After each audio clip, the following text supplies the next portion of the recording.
Departure of the Pre-Qin Historical Studies in Chinese, and Sharpen of the Comprehensive Comparative Studies for Egyptian and Chinese. Econ wrote on the evening of Thursday, May 25, 2006. Self-translated on the afternoons of February 3 and 4, 2012. Econ notes, a preliminary study of comparative Egyptology.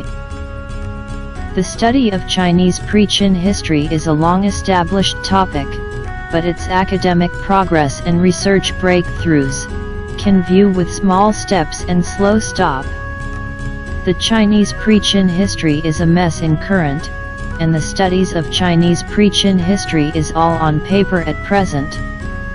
I think the SIA culture should be determined at first, and then to say the Chinese pre-Qin history.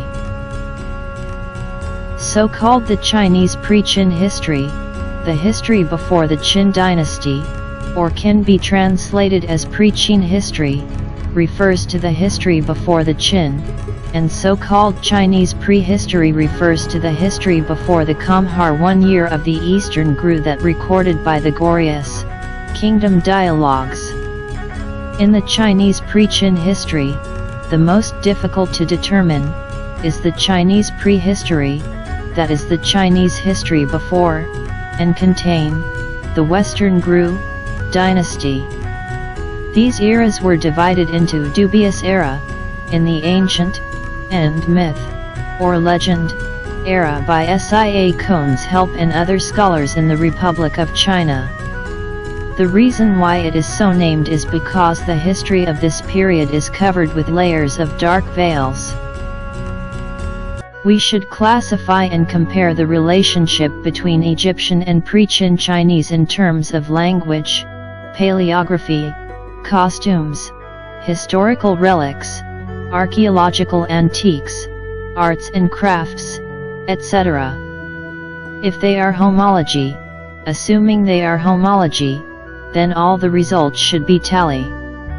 I think our research must escape translation, misinformation, and false names, and go straight to the type of object itself. This is the archaeological typology advocated below.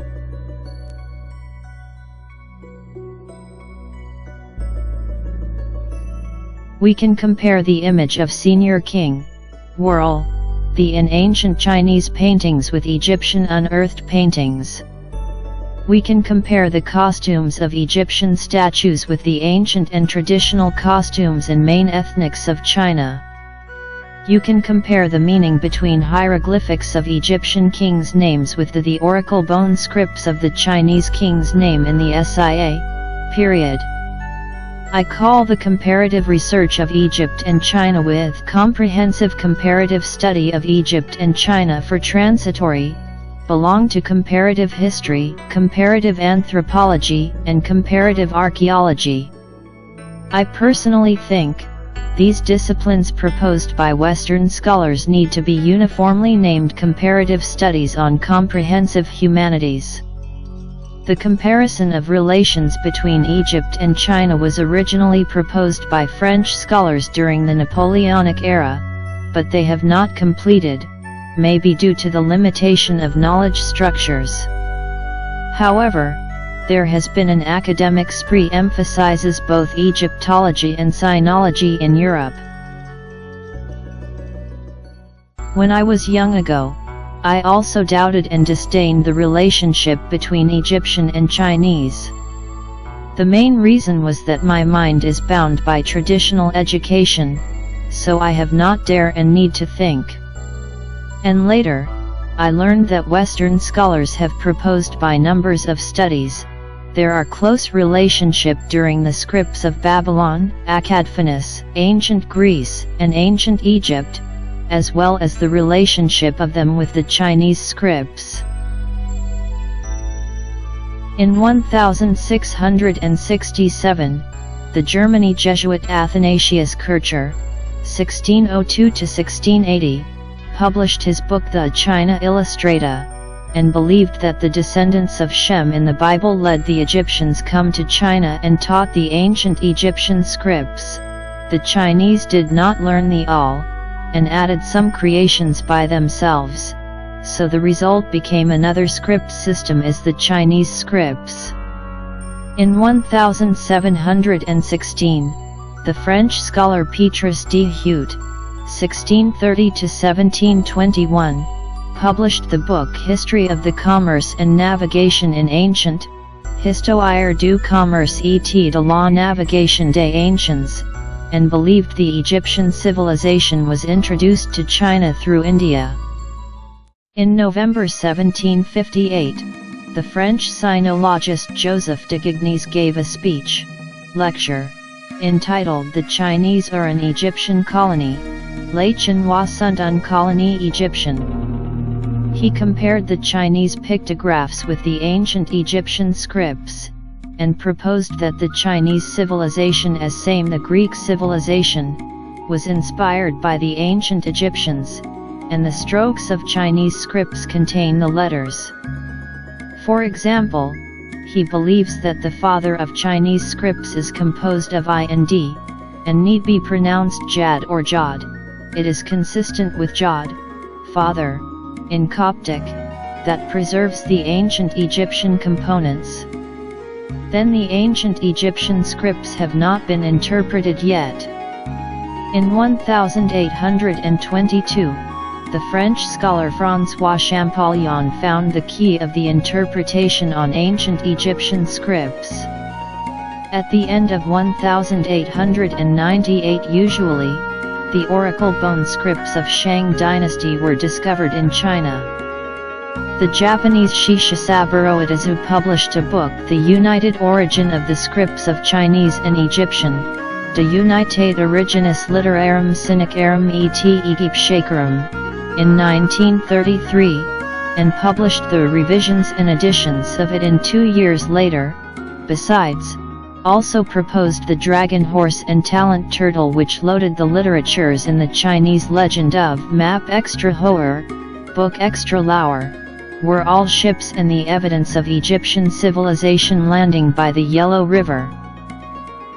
After that, based on my long-term study and comprehend of Chinese culture, I didn't completely agree with the view of the Chinese civilization is based on Egyptian culture, which believed by Western scholars, so I hardened my mind and began to work on the comparative study of Chinese and Egyptian cultures.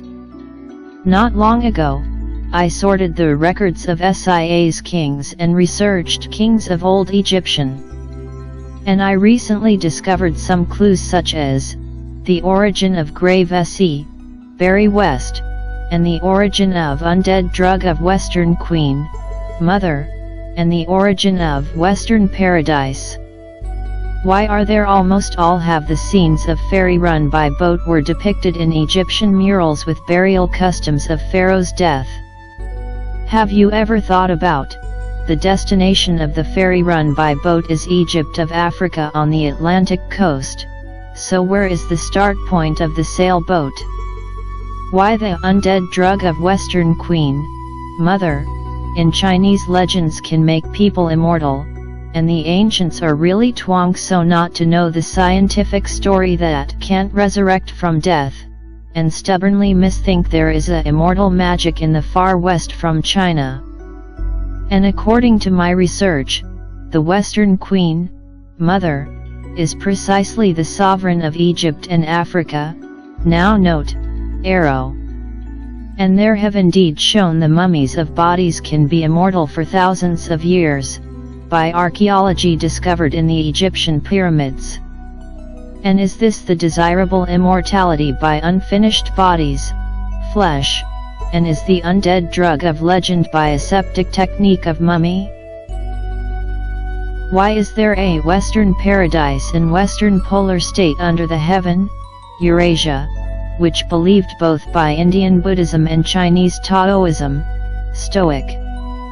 Is it the stupid or lies of the ancients, and could deceive the world for thousands of years? Why is it said that a virtuous person after death, will be surpassed in the Western Paradise. Can this explain that almost all have the scenes of ferry run by boat were depicted in Egyptian murals with burial customs of Pharaoh's death? Egypt and China have common origin, but they are thousands of miles apart. How to achieve connection by long span in the early ancient times? Can this be explained else? The pyramids of Egypt are the tombs of Sia's kings, and the actual rule of Sia's kings may not be in the Africa? Can this be explained yet? The ancient people who held certain assets could travel from East Asia to Africa, and complete, their lives, by their pious beliefs and political unity in the pre-Qin era? Thanks. Contact Econ, GENEOLOGY @hotmail.com.